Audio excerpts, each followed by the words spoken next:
Well, thank you, everybody. It's a pleasure to be here and come and talk to you guys tonight about one of the avian influenza, which is a big part of course, a lot of bird lovers in the room. And this has been a very difficult disease for our wild species and poultry alike. Yeah, I've been in this role here in Colorado for about 8 years. And it's kind of caught me up front and center here with avian influenza, something we've always been looking for, but we didn't really expect it to get to where it is today in the United States. So my goal tonight is to just kind of share a little bit of that history with you guys, what this virus is, where it kind of originated from, and where it's kind of evolved to right now. I'll talk a little bit about what happens at the interface for the birds themselves, kind of what's happening when they experience avian influenza. We'll talk a little bit about what's happening with the mammals, but mammals in general. And then I'll kind of talk, not that we can predict the future, but I'll just kind of what we're learning right now and kind of what we see, where we see things or we hope that they go. So, tonight we're going to talk about this virus. So it's called H5N1. It's a very specific avian influenza. A lot of people also might call it bird flu. In the United States right now, this is the largest animal outbreak that we have ever had. So this is very significant. So we can kind of blame all the stuff that's been happening within avian influenza on this particular virus, or actually it's like it originated out of China in 1996. So this has been circulating kind of globally for almost 30 years. And so really, this is the great grandchild of that parent virus, but it's the one that's been causing the most heartache for us in our avian influenza or our avian friends. So to kind of start it off, I always just like to make sure we're a little bit on the same page with the avian influenza viruses. Now, these are very complex viruses. This isn't a lesson in virology. You guys will probably all fall asleep, but I just wanted to kind of what we're talking about when we're talking about flu virus. So this is in the family, it's in the Orthomyxoviridae family. It is a segmented RNA virus, and I'll kind of tell you what that means in a minute and how it evolved. So the genus that it's in is in influenza A, but there are other genus that influenza viruses have. There's an A, a B, a C, and a D. So to human health, influenza A and B, these are the ones that make us sick. We're very, if you get vaccinated or, they always talk about seasonal flu, right? These are the ones that impact us. But A, influenza A, the family will be talking, or the genus we'll be talking about tonight. This is the one where pandemics and a lot of bad things can actually happen with this flu virus. It's very diverse. It's found in a lot of different animal species, and it's found in avian species quite a lot. So I want you to picture for a minute a medieval mace, right? Kind of a circular thing, and then you picture the spikes on that medieval mace. And that's kind of what a flu virus looks like. And on that virus surface, there are proteins, hemagglutinin and neuraminidase, right? So these are the proteins, and there's a lot more to it, but these are essentially the proteins. The hemagglutinin, if you think about it, it's the grappling hook. It's what allows that virus to attach to a cell, so then it can infect that cell. And the neuraminidase, on the other hand, if you think about scissors, that's what kind of basically allows, kind of when the virus has infected the cell, kind of allows it to break off from the cell and continue to spread. So those are the two viruses, and that hemagglutinin and the neuraminidase protein, that's also how those are the subtypes of the virus and how we kind of name the virus. So we've got the hemagglutinin and the NA subtypes. So that's where your H5, H for hemagglutinin, and your N for neuraminidase, those two proteins, and their subtypes. So again, we're talking about H5N1, influenza A viruses. So there are 16 different subtypes that are found in birds of hemagglutinin, and then neuraminidase, there's 9 different subtypes. So far, of the combinations, we've detected 131 of those different combinations in avian species alone. Now, they're not all common in avian species, and they don't all cause disease in avian species, but they are present. And this is why they can evolve this is what gives them a lot of genetic, or gives them a lot of diversity so they can evolve quite easily. There are two other subtypes, sorry, like there's an H hemagglutinin 17 and 18, and those are only found in bats right now. So then we got to classify them, right? So we want to identify their pathogenicity, right? So that's its ability to cause disease in an animal. So we got low pathogenic flu viruses, and we got high pathogenic flu viruses. Most viruses are low pathogenic. So what does that exactly mean? So of those 16 hemagglutinin subtypes that we just talked about, most of those are low path viruses. So they cause very mild disease in wild birds. They don't really experience a whole lot with them. If it does jump over to poultry, it can cause a little bit of disease, but it's usually more morbidity or sickness versus mortality or death, right? So, and like I said, most viruses are low pathogenic. However, when they evolve into this high pathogenic virus, this is kind of what we now call bird flu, H5N1, and it evolved from a low path. There's two subtypes that are only highly pathogenic, H5, which we're talking about today, and there's also an H7. They can cause a lot of death in poultry very quickly. So this last bullet, kind of a caveat. So it was rare that a highly pathogenic virus causes severe death in wild birds. So that's typically what these high path viruses did, because wild birds are the natural reservoir. However, as we've been seeing with this new strain of H5N1, we've had a lot of wild bird mortality in our geese and our ducks in our natural reservoirs. Now, for a virus, that's not a super successful strategy, right, to wipe out your host. So, but right now, it is in this kind of, I want to think of it as like this really strong virus showing up on the scene here, and it is causing a lot of challenges within the wild bird community. And we'll talk more about that in a little bit. But again, so our subtypes, remember we named by the hemagglutinin and the neuraminidase. This is just a giant family tree. So this gets really complicated, but the clade that we're in right now is a 2.3.4.4b. You don't have to ever remember that again. But just know that the original virus out of China in 1996 has evolved. That's still the great-grandparent, but just like all of us, it has its offspring, it has a lot of genetic similarities with that virus. It's mutated, it's different, but that is still the parent virus that originated in 1996. So this is like a really busy slide, but so is influenza. So, so like we said, natural reservoirs, your dabbling duck and your shorebirds, so they don't typically get sick with the flu virus, but they carry it. Dabbling ducks, and a lot of that probably has to do with their ecology, right? They sit on the surface, they commingle, kind of poop and eat all in the same spot. They often are in large numbers, and that's just a really good way to keep that virus replicating and growing. So some of the reason virus spread like that is just ecology, right? It's just how certain species operate within the world. Sometimes it jumps into chickens. Chickens do not have an immune system that can handle this virus. Gallinaceous birds will die with this high path influenza virus. They will not survive it. There are a lot of other viruses. Like I said, they all come out of wild birds. So all these flu viruses that we have circulating in the human, the swine, all those originated in wild birds. All the wild birds have it. And there's a lot of other species that can get certain types of flu virus. So all species probably have a flu virus, and most species have a flu virus that can impact them. So, and this is always changing, but I always like to think, so how is the virus doing this? So what happens is, if you take a host, let's say a duck, and so that duck is out doing its thing, and it gets a virus, influenza virus in its system, and then it picks up another different type of influenza virus in the environment, because they're all out there in the wild birds. So it gets inside that bird and it reassorts. So if you imagine, so a flu virus has about 8 genes in it. It's an RNA virus, single-stranded. Picture a deck of 8 cards from one virus and a deck of 8 cards from the other virus. You shuffle it, and you pull out 8 random cards, and now you've got a new virus.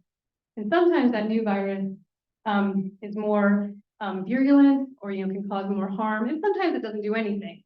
And that's kind of how we get this evolution of these new viruses that are constantly evolving and evolving so quickly. So just a quick summary, right? Natural reservoir. I know there's people in here that can probably say these better than I can. I've heard them said so many different ways, but Antheriformes and Reider formigus, right? That I get it close. I've heard them said many different ways. But basically kind of at the nut, or sorry, at the kind of core of it is the dabbling ducks, right? But these are the natural hosts of it. They're typically asymptomatic. Lots of, we've already talked about all that genetic variety of the viruses within these bird species. They shed it into the environment. So they, one time I had it explained to me, and I don't know how accurate it is, but basically if you took like a thumb-sized piece of like goose poop, with the goose that's infected with high path, there's enough viral load in there to affect 1 million birds. So, you know, they're really good at replicating this virus in their, you know, in their respiratory and intestinal systems. And when it spills over into poultry, right, it's bad. So again, the only high path viruses are H5 and H7s right now. But poultry are not the natural host for, you know, viruses. But again, if it gets into poultry, mortality is high and very rapid. All right, so I kind of want, I know, so this is kind of the reality with influenza. And it's not that I want to put up a picture here that's shocking, but when we're dealing with influenza, we get a lot of bird mortality very quickly. So go to the next slide. So there are this range of symptoms that birds are experiencing. However, in poultry, gallinaceous birds again, right? We are talking about the #1 symptom that we see is sudden death without a whole lot of clinical signs. So all these other bulleted that are potential clinical signs, we really aren't seeing just because of how virulent this virus is. It hits the bird really hard, hits them really quick, almost without enough time to have kind of these traditional symptoms. So sometimes we still do get a little bit of hemorrhaging, sometimes on the internal organs. But if you're in a commercial facility where they're actually monitoring water and food supply, one of the things that these farms have noticed before high path breaks in their farm is they have seen a decrease in water consumption, a decrease in feed consumption, and then egg production. And then all of them they'll get high path, or they'll get the influenza, avian influenza virus. So what it does though, when it gets into the bird, it infects the cells that line the blood vessels, and that's kind of what causes the damaging, or the damage, the edema and the hemorrhaging. So again, this disease, or this virus causes rapid mortality, sudden death without clinical signs. Usually, so we run the avian health hotline, and I'll put that number up at the end. So if you've got friends or people that have poultry and they're experiencing issues, or they just have questions, honestly, they can call us. And sometimes we'll have someone call me and say like, well, I had a bird die. I've had lots of birds die. And you're like, okay, how many birds? Well, I've had 4 birds. And you're like, well, over what duration? Like, well, I had one 3 months ago, then one last month, one this month, you know, and then I just. And usually when I hear that, I'm not so concerned. Well, I mean, it's like your immediate concern is that, okay, it doesn't sound like it's acting like highly pathogenic avian influenza. Now, if someone calls me and said, hey, we went to bed last night, we woke up, and 9 of our birds are dead, then you're like, okay, let's try to get this, you know, either way, we're still going to try to test those blocks. But it's like, let's try to confirm what's going on there. So again, lots of birds, gallinaceous birds, short amount of time. And mortality can be upwards of actually up to 100%. Okay. So Nature just came out with a great article. So, and they're just kind of doing the kind of emergence and evolution of the H5N1. I really like this chart. And so we're gonna kind of go now through where this virus came from about 30 years ago to today. We're gonna talk about all these outbreaks, or high level outbreaks. We're not gonna talk about everyone. But what's really neat about this graphic here is that each of those spikes, right, that's the outbreaks, and this is globally throughout, you know, since about 2004 to current. And the predominant strain was the H5N1. So that neuraminidase, so the H5 is a really important part, right? That's a highly pathogenic part of the virus. Neuraminidase is definitely important for the virus, but whether it's an N1, N6, N8, N2, it's still an H5 virus. It's just sometimes, so a lot of times scientists and stuff will call it H5NX because it's not so important what neuraminidase virus is on there, but it does evolve and change. And so that's kind of what it's showing. So here you've got the H5N1, you've got, you know, the epidemic in Asia. It starts to spread globally. You can fast forward to about 2014, 2015, that's when the US experienced a similar outbreak, a little different. I'll compare and contrast those in a second. But you see that often, you know, the neuraminidase changes a little bit, but still high path virus, still doing its thing, still evolving. And then you can see here, you fast forward to 2022, 2023, H5N1 back on the scene. Again, major outbreak globally and in the United States. So what is this virus? So when they name a virus, so they give it a name like A stands for influenza A. Goose means that was the species it was first detected in. Guangdong, that was the region of China where it was first detected in a market. And 1996, right? That's the year that it was discovered. So this was a very specific high path or H5. So we didn't have actually many H5 detected prior to that. I think there were some in the 1960s, but they really didn't act kind of like this H5. We found that this virus is actually really good at evolving. This was the first time that an H5 actually caused a zoonotic spillover. So zoonotic means it can infect humans. And so we had, like in Hong Kong, there was 18 human infections, 6 deaths, right? So it was the first H5 that caused actual human mortality.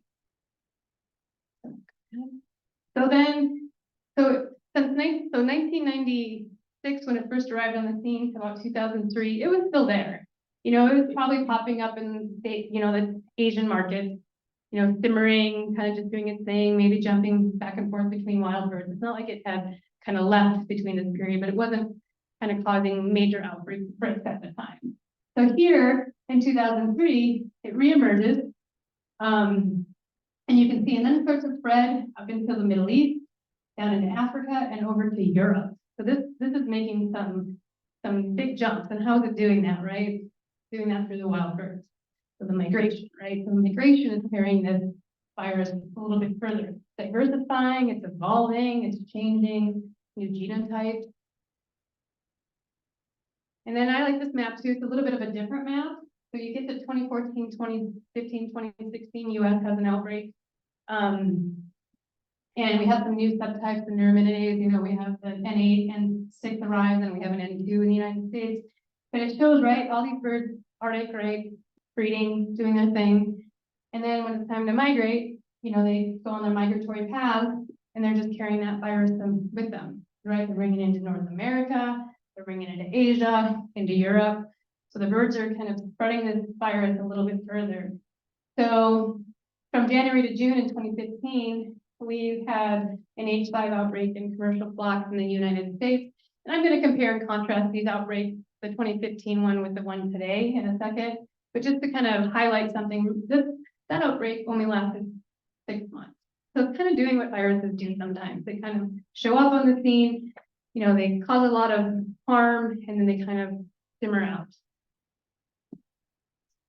And then in 2018, again, there's some more mutations going on. But now we have a little bit more zoonotic, you know, engagement with the H5N6 and the H5N8 have some human cases of flu. Again, Asia, Africa, Europe, Middle East. I really like this table because one thing that it shows, if you look at the top, right, you've got wild birds up there, and it's showing the clade, but it's basically just showing the family groups of viruses. But if you look at the poultry one below it, it looks very similar. So whatever's happening in wild birds is also what's happening in poultry. They're very closely linked. So if we start to see wild bird engagement in an area, you'll almost have poultry outbreaks. You know, birds of a feather flock together. So, right, so now we're to today, or recently today. So we've got Asia, Africa, Europe, Middle East dealing with this virus. And then in February, so we saw it in Canada and the US late in 2021 in wild birds. Everyone's like, oh no, it's here. And then February 2022, it breaks in commercial and backyard flocks. But it does something different than it did in the 2020 or the 2015 outbreak. This one has lasted 18 months, and we're still counting. And I have some maps to show you kind of where we're at today. So if you hang in there a little bit longer, we'll kind of get what's really happening right now. Again, more species of wild birds. It's not just now in your dabbling ducks, it's spreading, right? So it's using other wild birds that are not natural hosts for this virus to kind of help spread the virus. And we're seeing infections and deaths in mammals. So kind of summarizing with that virus, remember the A. goose guangdong 1996 virus. Since 1996, it's impacted 81 countries and 5 continents have reported H5N1. It's considered endemic now in Asia and poultry. Since 2022, right, for the recent one, we've had 10 countries, 3 continents that have reported like mammal outbreaks, right? You guys have probably read about, like in Peru, maybe some of the sea lions down there, some of the marine mammals. There's been dolphin detection here in Colorado. We've had bear, across the United States, mink. So, but what are these? Those particular ones, like we had some cats actually recently, I think in Poland, if I'm not mistaken. Right, but those are all kind of, those are predators. So, and we'll talk about, why that's kind of important, because you get back to ecology here and the behavior of some of those animals and why they're susceptible to this influenza virus. So again, we got billions of bird deaths, and we've got global economic losses in the billions, right? So this is very expensive. So why is it expanding? Because it's adaptive. It's got a wild bird adapted gene. It's able to use a wider variety of hosts to kind of move and evolve around the globe. Birds, as we know, move far and wide. They're very migratory. That's how we're getting the encroachment in the new geographical spread. Sometimes, flu tend to have seasons, peaks. And now because the resident populations have flu, we're seeing flu, in seasons that we didn't normally have flu. And again, let me just keep talking about how much this virus just keeps evolving and changing and how good it is at doing that. So I didn't want to show you any more bad pictures. Sometimes you need to see a little love. So right, I didn't want to show you predation and scavenging, but normally that's probably what normally happens with these species. But that's kind of what's happening. That's how sometimes it's getting into some of our mammalian hosts. They're predators, right? And so you've got these dying ducks and geese. Are you able to feed on them? Raptors are getting really hit really hard. Vultures, condors, some of these species, because of their behavior, and it's through usually direct consumption of an infected bird that they're getting it. And then, and just because of how well waterfowl can spread the disease, it sits in the environment a lot longer. Oh, so just right, very pathogenic. It rapidly spreads amongst the wild birds, and at a rate 3 times faster than poultry, but because of the distances they can travel, right, that's fairly significant. So this is a busy map, but the key kind of takeaways from this map, I wish they would have used a little bit different color reds. We've kind of got this brick red, and that's the poultry, and then the bright red is the wild birds. But if you kind of notice something about that, they really overlay each other really well, right? So if we have wild bird detections, we have poultry detection. So again, that's just showing the close link between wild birds and poultry. So the yellow humans, sometimes like here in the United States, it was a worker that was helping with the depopulation. They took a swab of the nose, and I think they just got environmental swabs. That's why he's yellow. They still detected it in a human, but it probably hadn't converted, didn't cause any symptoms. The man was asymptomatic and fine. There's been a few other human engagements in Asia. I'm not 100% sure on the number, but I think there's maybe 2 fatalities from this particular H5N1.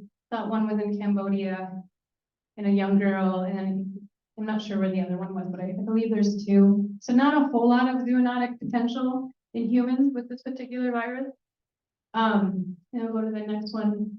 Can I ask the first question in that last part? Oh, yeah, certainly. Kind of stunning to me that Europe and USA is all red, like China is that, and they are much more closely populated than we are here.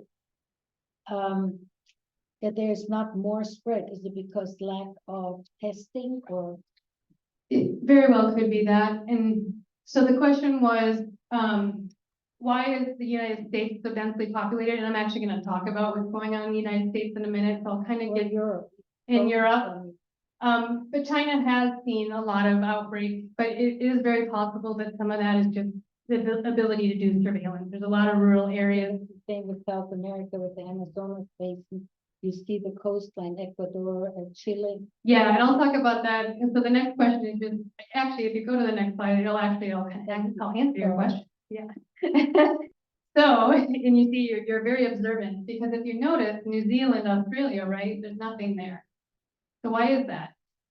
So what I've been told is some of that has to do with just geographic barriers, you know, on how birds migrate. They've got some natural geographic barriers that is not a natural migratory path for certain birds. So they're just, it seems like it's a good thing for them, and it's preventing the wild, the avian influenza coming down into those areas. So we'll see, time will tell with that, but that's kind of what it looks like right now. If you look at South America, for instance, South America is not traditionally a country or a nation, sorry, a continent that deals with influenza. We don't really see influenza in South America because waterfowl are a northern hemisphere phenomena, right? Remember, they're the natural reservoirs. But now we've had some other species like terns and gulls and other species that migrate that are now becoming, you know, reservoirs for this virus. And they are finding their ways down into South America. So for the first time, now we have South America engagement in influenza virus. And look at the one from Europe. yes, when you look at Cairo, Egypt, where Egypt is, there's a lot of European birds that migrate Northern Africa and Egypt, and we don't see any problems there. Actually, no, we do, well, and I don't know how accurate this map is, but actually the current strain of H5N1, I believe it mutated out of Egypt. Okay. So there's nothing in Egypt or Sudan in that area. And I'm not going to lie, I'm not a global expert, so I can't. European. Yeah, and I could see why you could take that out. I don't know exactly what's happening in all nations, but I know Europe is very similar to us. And then some of it has to do with bird migration. And I wish I knew more, because there's just so much to know about this virus that every time I read the literature, I'm just amazed. Hold on, I just want to go back to one point, but I just want to say globally, you're right, we're talking about 300, you know, million birds that have been impacted by this virus. Excuse me. Can you stay on that slide? Yeah, sure. So in reality, it's probably everywhere. It's just not been detected because you look at Iceland, you look at Svalbard, terns go up from Iceland to Svalbard. So, you know, and I think recently there was some detected in South Georgia for the first time. And I'm not, yeah, so the question is, like, there are places right now on this map that are showing, you know, no detections. And you're right, things right now are still heating up. And like even the United States map, I had to go in today to update it. I don't know, I'd have to go back and look at the date, but I think this map was put out in late 2022. Right, so this is maybe going to be a little out of date, and so it's not showing the current picture like snapshot right now. But it kind of the point that I wanted to bring up with it was just showing how the wild bird and the poultry kind of interaction is happening. But you're right, we are seeing it. So that's kind of one of the impacts that we're seeing, is we are continuing to see these wild birds carrying it into new regions that normally do not have influenza viruses, like, and I know that there's some in Finland, I believe. I mean, I even saw like off South Georgia, and yeah. So yeah, we are definitely seeing it, and those are at-risk places, right? Because some of those are colony birds, right? Get back to ecology. So you know, when gulls and, you know, seabirds and they all kind of roost, right? You think about a rookery. and just think about all the different birds that are there, marine mammals, like sea lions, seals, and they're all susceptible to this virus. And so like in Peru, there was a major outbreak in the sea lions and a wild bird, sanctuary there, we're free, right, with that kind of interaction. So we definitely see some really kind of big sad events in wildlife. Yeah. So I wanted to take a slide here for a minute and just kind of compare the two outbreaks that we had in the United States. And we've had high path in the United States before, but usually we're able to go in, we've got really good control methods and keep it from spreading. But in 2024, 25, it was like actually fairly sizable outbreak. We had 50 million bird deaths. It was mostly in the Midwest. It impacted about 15 states, so 200 commercial flocks in about 15 states, but mostly commercial.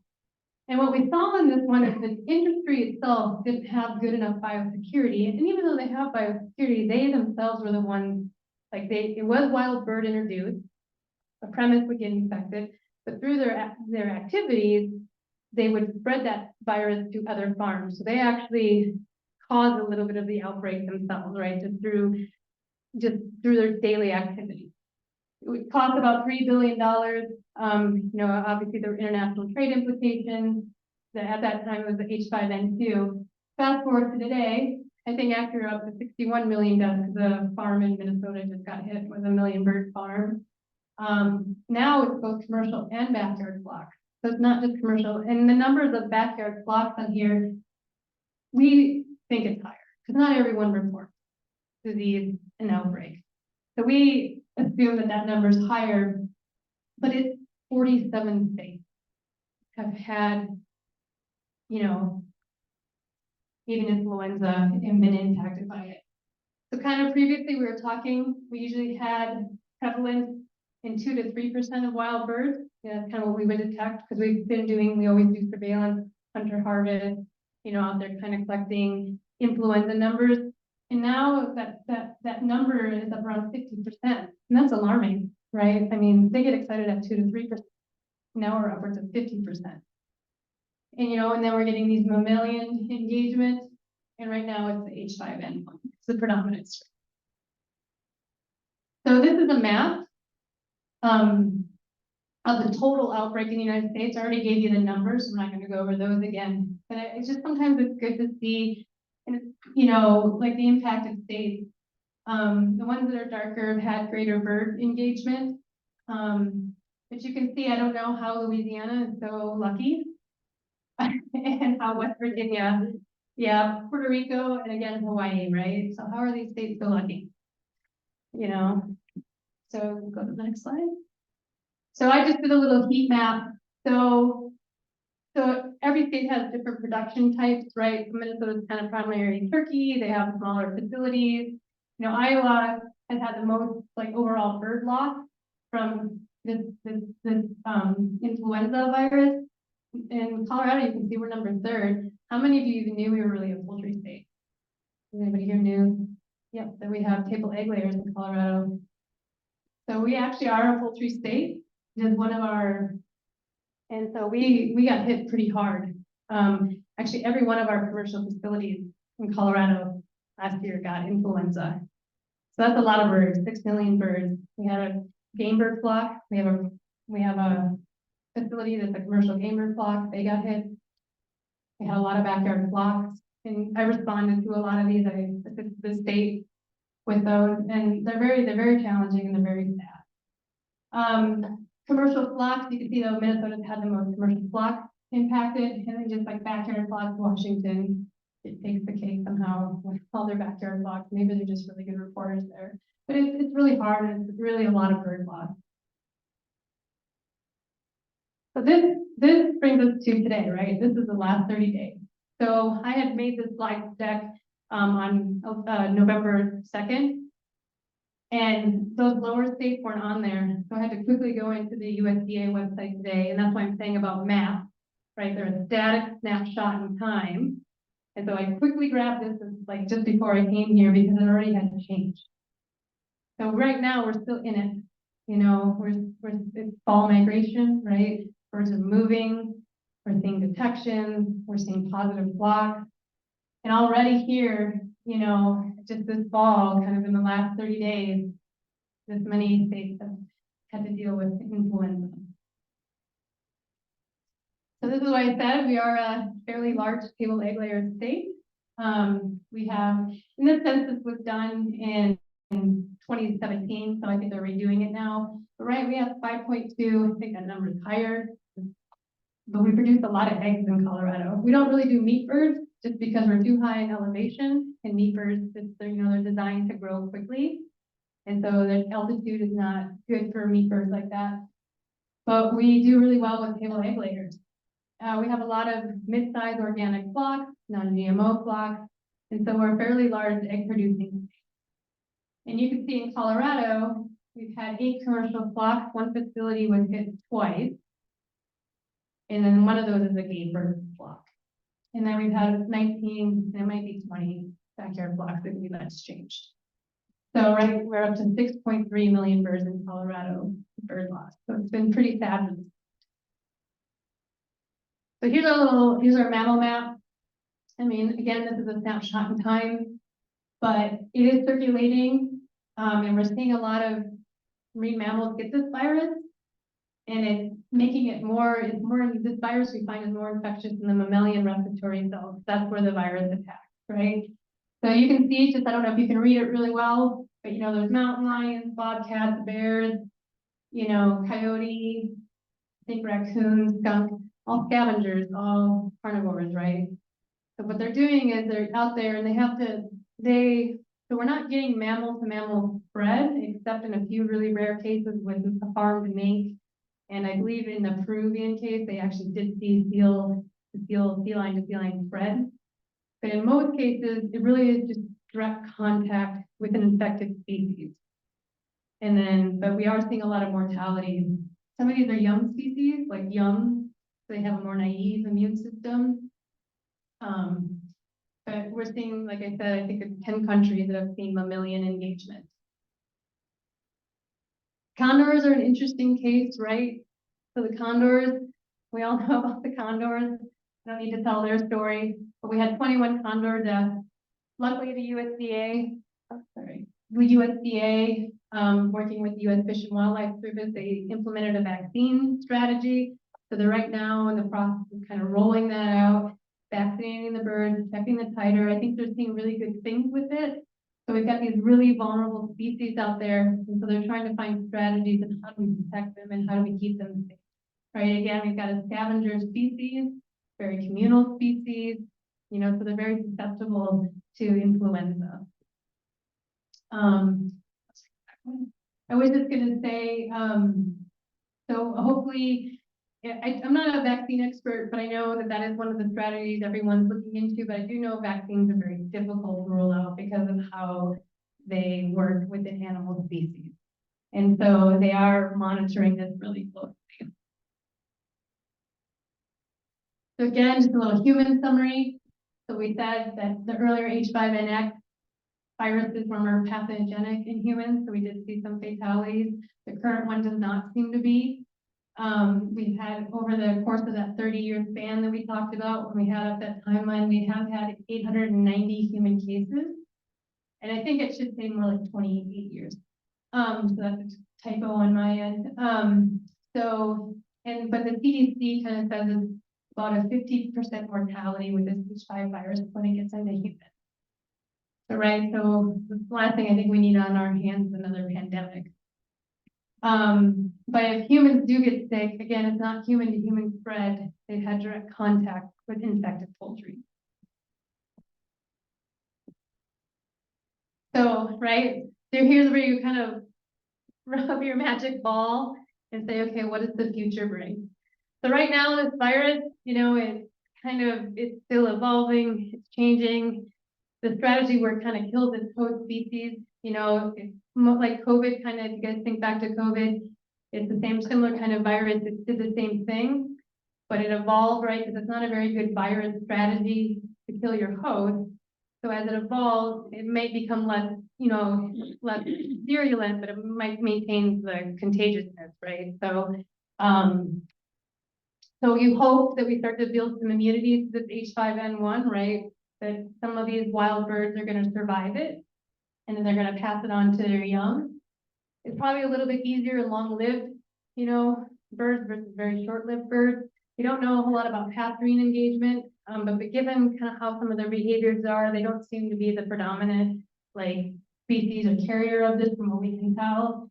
But like you got albatross and some of these other birds that can live very, very long lives. So hopefully they can, you know, there'll be some immunity that they can pass on to their young. Just Europe has dealt with this now for about 15 years. So it took, while Europe's dealing with 15 years, it took another 15 years to come over to the United States, right, and Canada. So they have good years and they have bad years. They have years when the virus cycles and they get a lot, you know, of detections, and they have other years where it seems to lie dormant. Is that, you know, and some of that reason it just could be climate, it could be geographic, you know, it could just be different ecology events. We don't really know why it cycles like that. So if the US is going to follow a European model, we do expect to kind of see it kind of peak and valley, but I don't think they anticipate it going away anytime soon. Again, it's a highly bird adapted virus. It's not really adapted for humans. So hopefully this stays this way and we have low zoonotic potential for humans.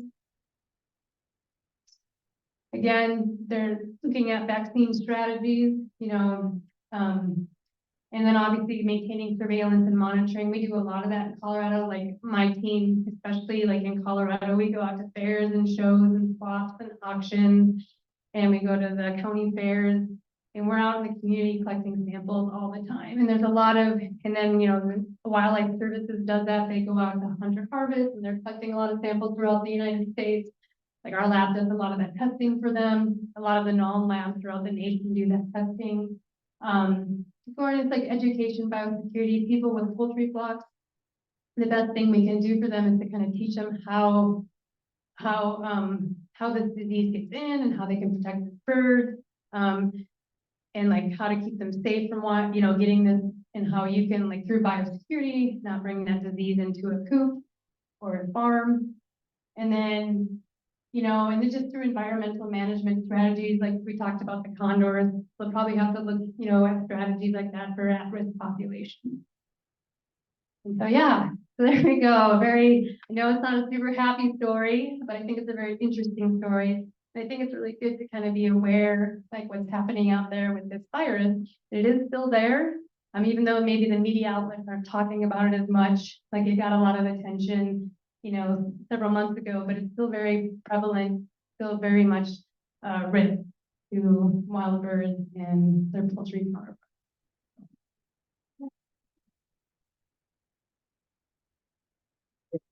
Yeah. We have plenty of time for questions and answers. Zoom, type your questions into the chat window. Here in the room, raise your hand. Heather, please remember to repeat the questions. And every so often, check to see if Andrew has one that's been entered into Zoom. Perfect. I would just point out one thing real quick. This poultry helpline, this is the number that you guys can share. If anybody ever has questions, they can always call. So yeah. Two questions sort of related. So if you have a commercial farm and you detect this, what do they do? And secondly, what can they do to prevent it? Yeah, great question. So there's two questions here. If we have a commercial facility and they detect, you know, influenza virus, what do they do to prevent the spread? And then the second question was, how do we prevent it from getting in the first place? So yeah, they have very good strategies around that. And right now the strategy is depopulation. And I know that received mixed feedback. This, like I said, if you guys remember that slide, I said this virus, when it gets into gallinaceous birds, has a 95 to 100% mortality, right? So if we did nothing, these birds are going to die. And they, you know, they can suffer. So they do controlled euthanasia, and they, you know, to depopulate these farms, one, to prevent the spread, but two, to prevent the suffering of the birds kind of going through the virus. And it's a challenge. I mean, I will say, like, I've done backyard flocks, commercial, you know, game birds, and you cry alongside everyone that's there. There's nothing that, you know, there's nothing nice about it. It's a very difficult thing for veterinarians, for the producers, for just the workers, everyone involved. It's a real trouble. It's a real heartache, honestly. But we have a really great team in Colorado. And so we have really great state veterinarian, our CDA, USDA, we have really great partners. And it's like, it takes, and even our commercial facilities, they're really great organizations or great companies. And so like everyone working together is kind of how you accomplish this, because it does take quite a bit of people and quite a bit of effort to do it. How do you keep it from getting in? That's the million-dollar question. So if you remember kind of that 2014, 2015 spread, like that was spread by industry because of some of the activities they did were high risk and they were spreading it from farm to farm. So a truck might visit one farm, drive to the next farm to drop off. It could be feed, right? Drops off feed at this farm, doesn't clean anything, drives to the next farm, drives to the next farm, and so it spreads the virus. Because this is a fairly stable virus in the environment, and it's easy to carry in. I mean, for backyard flocks, for instance, you go see your son play or daughter play soccer, you're out in the field, and what's out in the field right now? Goose, right? Goose poop, exactly. So you're out there, you got your shoes on, you're enjoying the day, and then you got to come home that night and you're going to go feed your chickens. And if you don't change your shoes or disinfect them or change your clothes that you're out, you could just bring that virus right into your flock, right? So it can get in through human just not knowing how to disinfect and clean. It's probably, it is probably brought in. I mean, what do raptors do? They roost. They might go eat a goose over here. They roost up here. They poop, right? They might poop some of that virus out. Someone walks through it. So you try to mitigate this through biosecurity, like backyard flocks, we say right now, keep your birds indoors. Don't let them mingle with wild birds. Like keep them cooped up. Keep them in controlled runs, limit any exposure, have biosecurity, wash your boots, wash your shoes, wash your hands, make sure you're not going to your neighbors, handling their poultry, and then coming and touching your poultry, right? You want to keep your poultry isolated, and unless someone or something needs to be there, you don't want them there. Because poultry, unfortunately, and it's not just flu viruses, poultry just are super susceptible to diseases to begin with, and there's not a whole lot you can do to treat them. So it's all really, when it comes to poultry, it's all about prevention and biosecurity. Thank you. I don't know, there's so many hands. All right, I have Jan asked online, should we take down our bird feed? So the question is, can we take down our bird feeders? So I'm just gonna, I don't want to speak for Colorado, CPW, Colorado Parks and Wildlife, but from what they have kind of come, I think that what they're saying is that we don't think pathogens in general are a big spreader of like avian influenza. However, that doesn't mean they don't spread other diseases like chlamydia and some other of these viruses that these pathogens can get in their feeder to feeder. So they always recommend obviously keeping them cleaning them regularly. But I haven't seen any recommendation that says take down your feeder. Now, if you have poultry and you may want to take them down just for extra safety and biosecurity, right? That's never going to be harmful. So the more you can add to your biosecurity, the better off you're going to be. I was just wondering if they considered what climate change might be doing, keeping the pathogens going because of the heat that we're all experiencing in the last few years. It seems like they seem to be collating together. Yeah, so the question is kind of what are the impacts of climate change? And I am sure that it has impacts, right? Like, I don't know them 100%, but we know some things about this virus. It actually does do well in cooler climates. So when it's wet, moist, cold, that virus is a little bit more stable in the environment. So right, spring migration, fall migration, you get a lot more varied weather, a lot cooler weather. So again, another way that we can transmit this virus. We do see a decrease though in the middle of summer because it is so hot, and a lot of the migration and bird movements have stopped. So we did see quite a bit of a lull during the hot months, and it doesn't last in the environment as long. So sometimes heat can actually be your friend in certain circumstances, but because it is becoming endemic in some of the local populations of birds, that's changing a little bit. So, but my guess is yes, it does play into the seasonality of it, and yeah. Yeah, go ahead. How do you vaccinate a condor?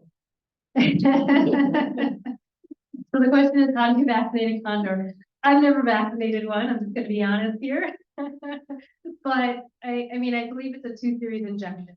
So that's what I was reading online, is that the condor program, they actually capture these guys fairly regularly. They have transponders on them. So they have methodology to actually capture the birds.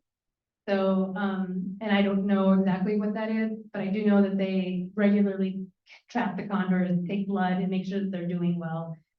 So this is a highly, highly monitored population. Give us a little idea about the number of wild birds in the prevention diagnostic lab. The total numbers, the proportion that are infected with HPAI, and species, etc. The information you have about local wild bird outbreaks, etc. Yeah, so I think there's 2 questions in there. The first one being just kind of what's coming through our diagnostic lab and wild bird detection, and how many of those are positive. And then I think the second question, sorry, say that one more time.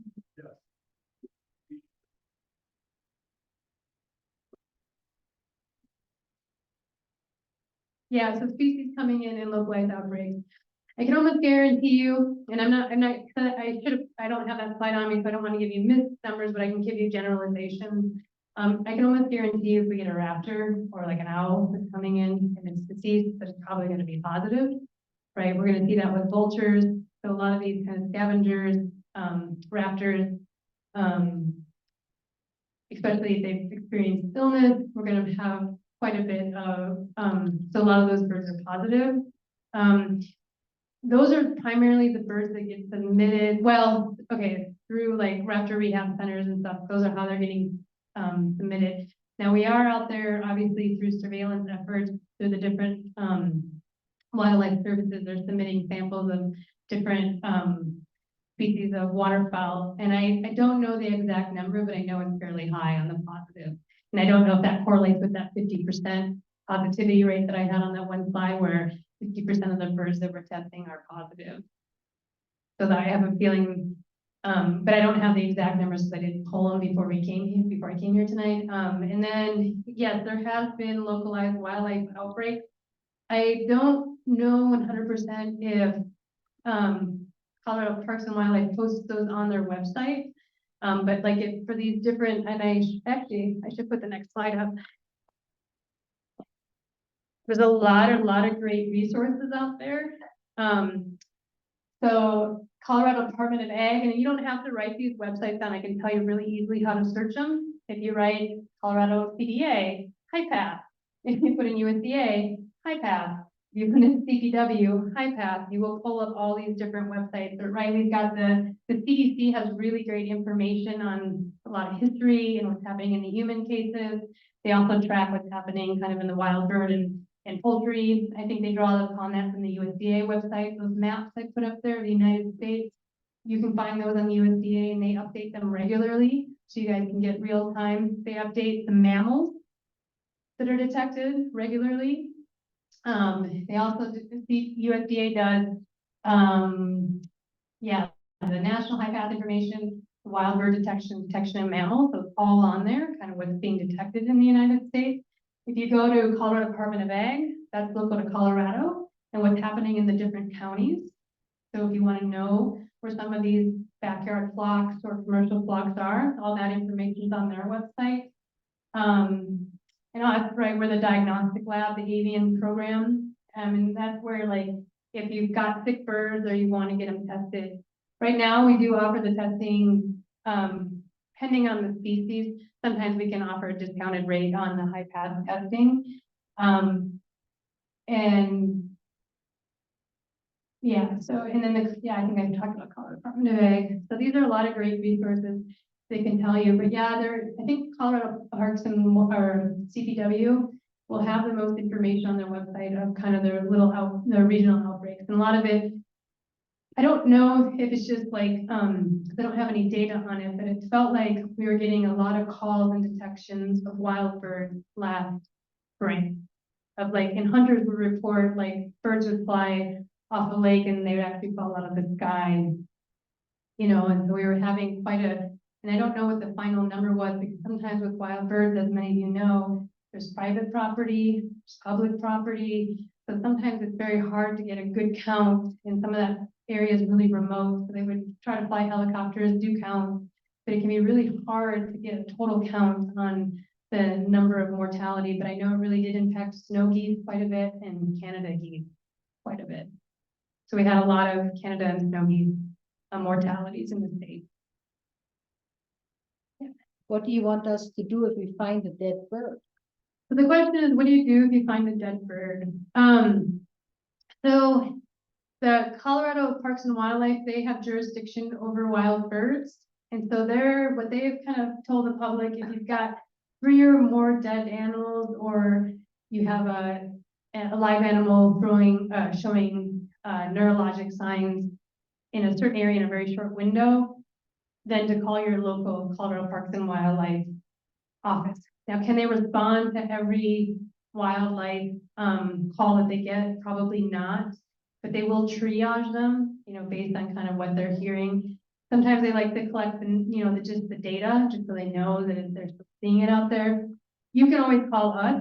Not that we can do anything, but we always have the most up-to-date information. And sometimes people just end up at our phone line anyways, because everyone else said, I don't know. And you can always call us, we're very nice, and we will tell you.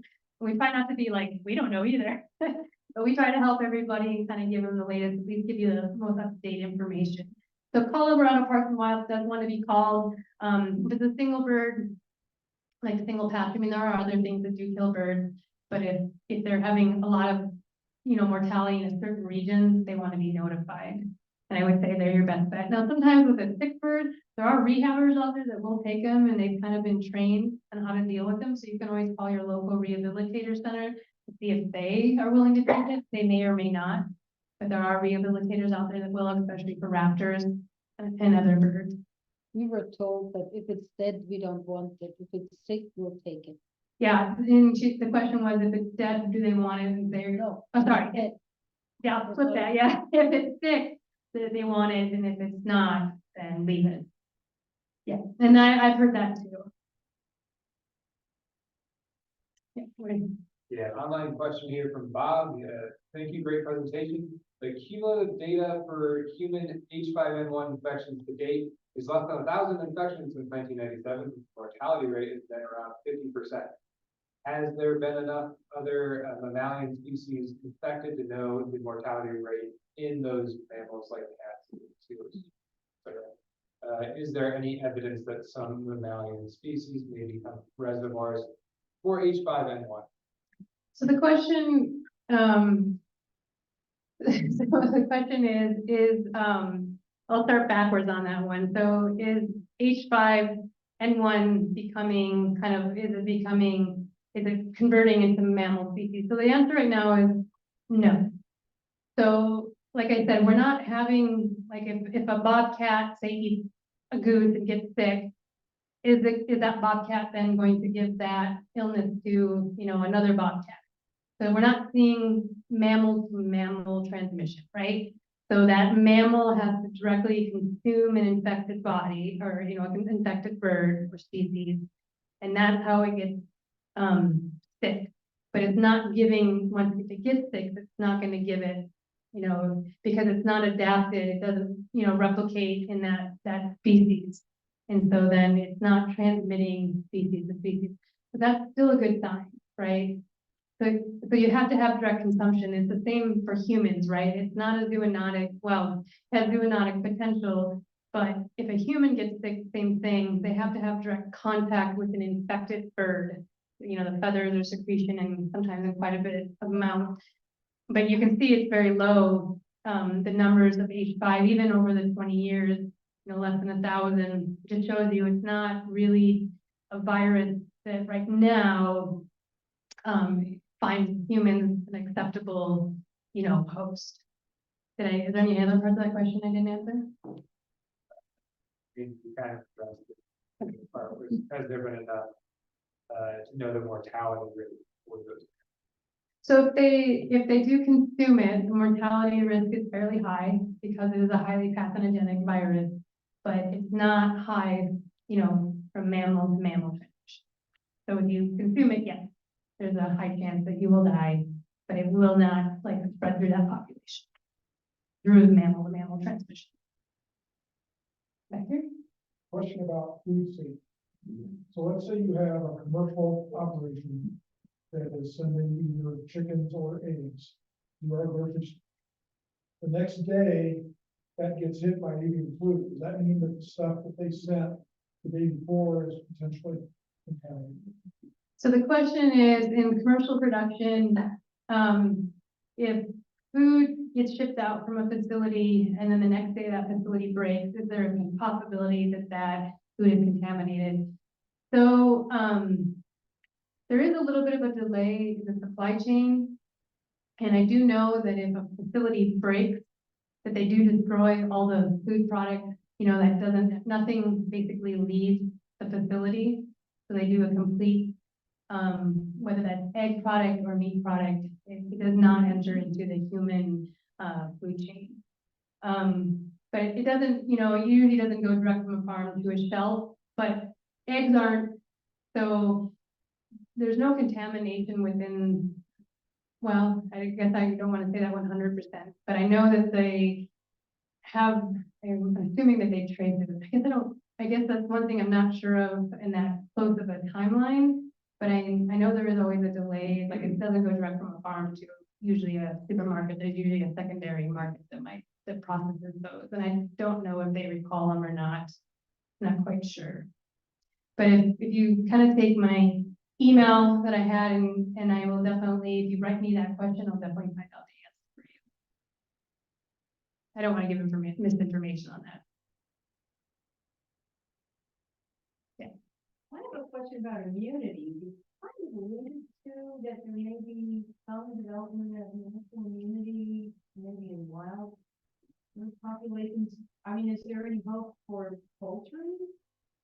Or just, Yeah, so the question is about immunity, and then two, can like poultry gain immunity from it? So it's not poultry adapted, so they don't, when they get exposed, they actually have a naive immune system. So that's one of the reasons why gallinaceous birds are so impacted by it. But the hope is within wild birds that, yes, if they survive it, that they will, just like if it kind of acts like a normal virus in the state, that they will develop immunity, and your system will be used to seeing it next time, better able to fight it when you're exposed to it. So that is kind of how viruses work, and that's kind of the hope with this virus, that that's what we'll start to see. So we'll start to see again, even though we did have this kind of peak in wild bird mortalities, and like again, that's not common even for a highly pathogenic avian influenza, because they're the natural host, so it's killing the natural host. But the hope is it'll start to act like, that'll calm down a little bit as it evolves, and that there will be the opportunity, for these birds to develop an immunity to the virus. Sure. Yeah, I wanted to follow up a bit on the question about eating contaminated food by birds. Wouldn't cooking it kill a virus? We normally cook things at fairly high temperature. Wouldn't that eliminate the risk?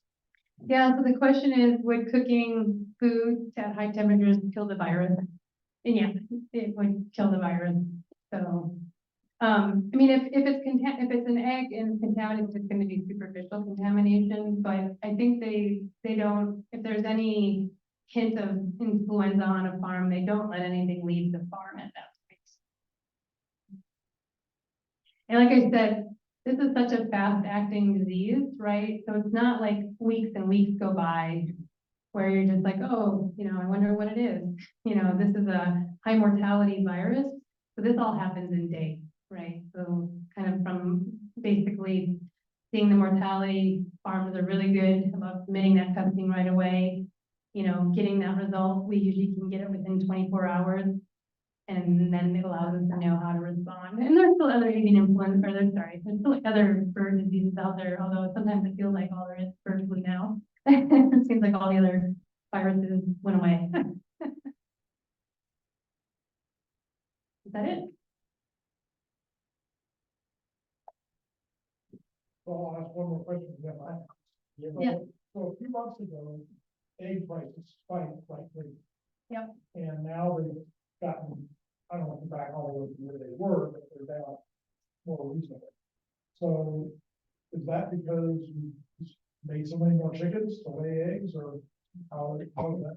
So the question is like, egg prices a few months ago, or 6 to 8 months ago, really spiked, and now they've kind of leveled out again. So the question is, why was that kind of happening?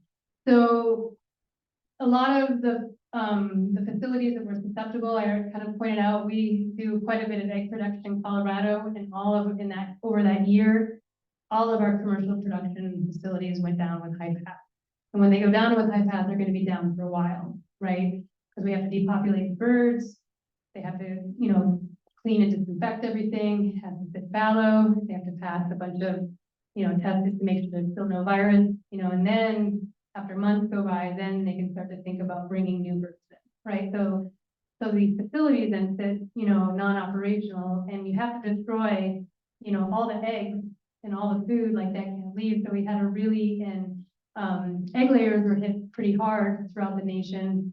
And turkey flocks too, they were hit pretty hard and still continue to be hit pretty hard.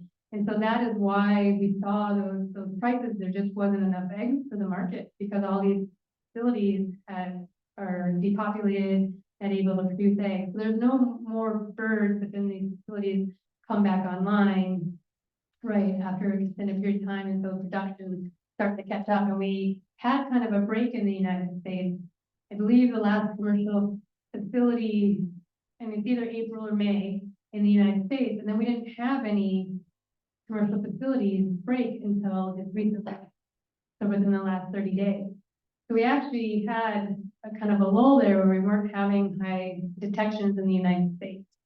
And then migration started, and then we started having detections. So it has a little bit to do with this kind of the supply and demand, but there aren't more birds. It's just that these facilities have to go down and they come back online, and there's just a cost to that. Do you think that the general population will realize that's why the prices were spiking? So the question is, what does the general population realize? I can't speak for the general population. I think there's a lot of misinformation out there, and I think it is hard sometimes for the general population to kind of know what's happening out there. I think there's a lot of assumptions. Yeah, I mean, it's just hard to know. I don't want to speak for other people. That would get me into trouble.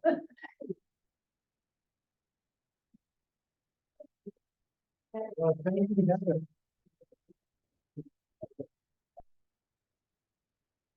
That was fascinating. Lots of good questions.